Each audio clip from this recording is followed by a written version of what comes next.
tomando decisiones dentro de lo que corresponde los avances en la parte comercial, en la parte económica, de la unión aduanera, de la parte de la seguridad democrática regional, medioambiental, de la parte de la crisis por los altos precios de los combustibles, de la parte de los energéticos.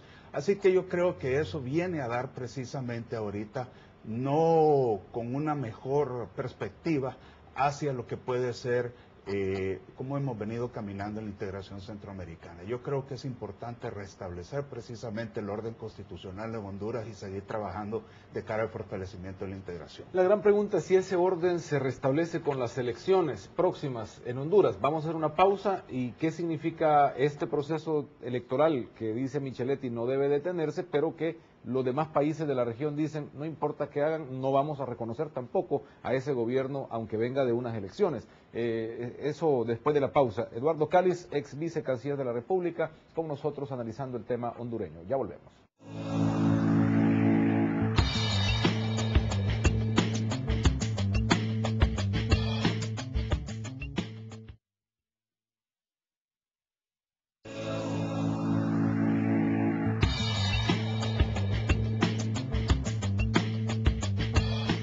El ex vicecanciller de la República, Eduardo Cáliz, nuestro invitado esta mañana para analizar el tema hondureño desde la experiencia que tiene el ex vicecanciller en términos diplomáticos, políticos, regionales.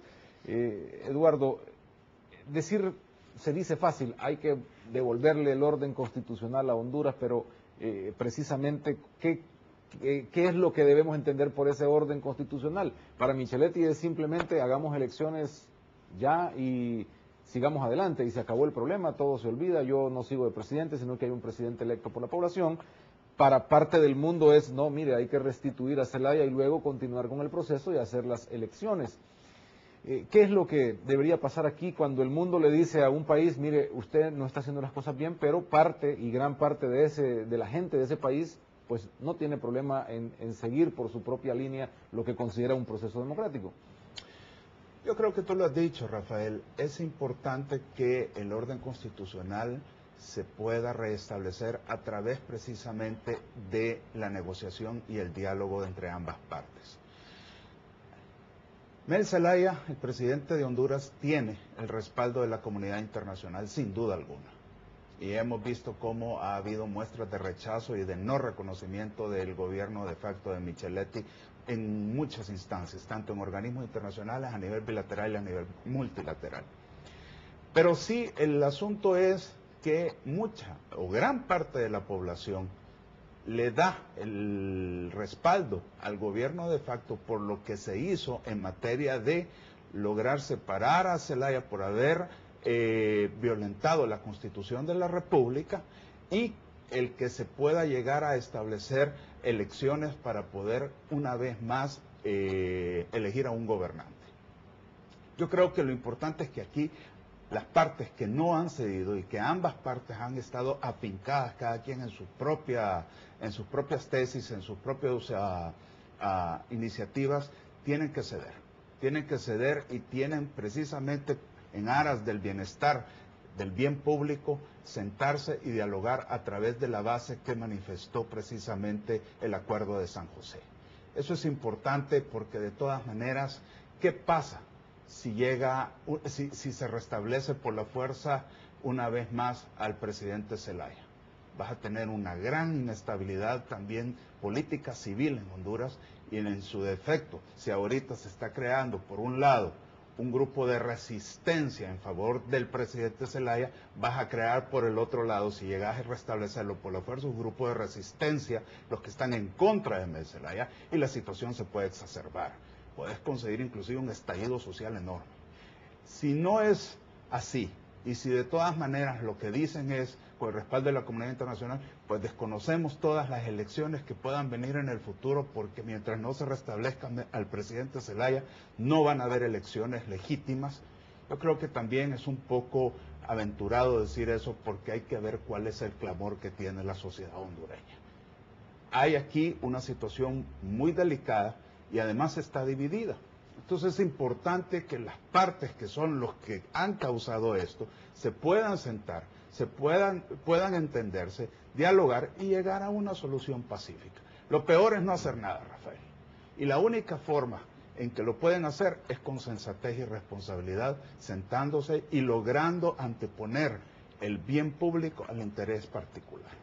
Ahora, ¿cómo saber qué piensa el pueblo realmente hondureño? Es decir, hasta ahora vemos sí división, pero no sabemos quién de verdad tiene el apoyo más grande. Bueno, es que yo no creo que el gobierno de facto haya durado lo que ha durado si no hubiera tenido un apoyo masivo de la gran parte o grandes sectores de la población.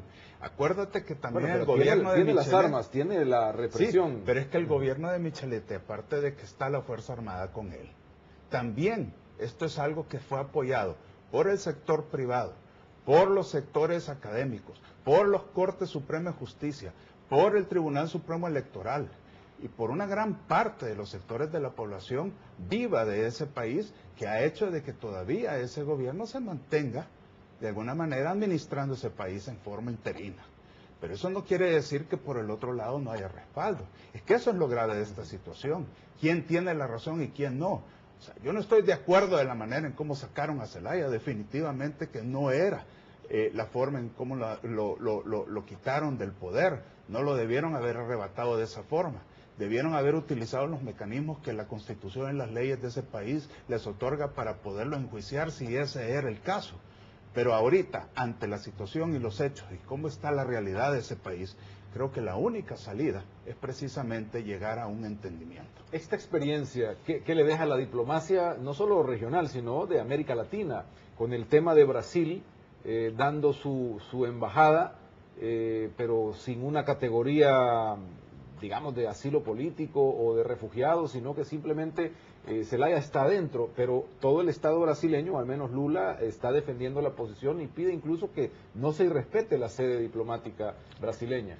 Es que mira, Rafael, yo creo que el problema es que no va a haber gobierno en este mundo que se jacte de ser democrático, que avale una situación como la que pasó en Honduras, precisamente porque es el fiel reflejo de lo que pudiera pasar en su país y no lo van a permitir si llegase en un momento determinado a haber un síntoma de eso. Porque el hecho de que cualquier país, cualquier jefe de Estado reconozca lo que pasó en Honduras, es avalar un golpe de Estado que precisamente no tiene cabida en un mundo competitivo, globalizado y moderno como en el que vivimos ahorita. Todo eso es cosa del pasado. Entonces es obvio que nadie va a querer en su debido momento avalar una situación de estas. Pero ahora bien, hay que ver cuáles han sido las razones por las cuales se dieron este tipo de circunstancias. Y en ese sentido es lo que está pasando ahorita.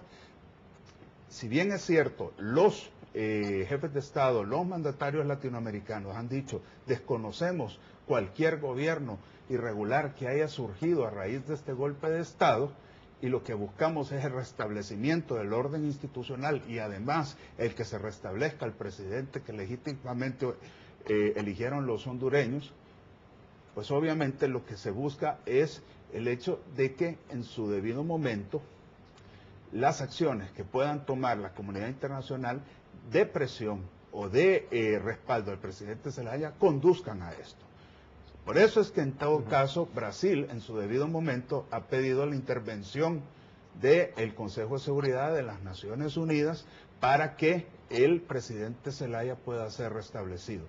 El hecho es de que mientras bajo la figura de la ficción de la extraterritorialidad Miguel Zelaya esté en la embajada de Brasil, en territorio brasileño en Honduras, lo que debe de hacer el gobierno de facto es tener mucha prudencia y mucho cuidado y evitar cualquier altercado que pueda poner precisamente en detrimento las relaciones o la inmunidad que debe de tener una sede diplomática en territorio hondureño. ¿Qué pasa con la Organización de Estados Americanos? Honduras fue sacada de la institución, incluso dijo Micheletti, pues no necesitamos estar en la OEA, ahora ya el tema está llegando a Naciones Unidas, estamos hablando ya de Consejo de Seguridad, es decir, podría haber o presencia del Consejo de Seguridad, una invasión de Naciones Unidas, un restablecimiento por esa vía también del proceso hondureño, o será la Organización de Estados Americanos la que debe seguir teniendo trabajo, aunque van los cancilleres de la OEA también a la negociación.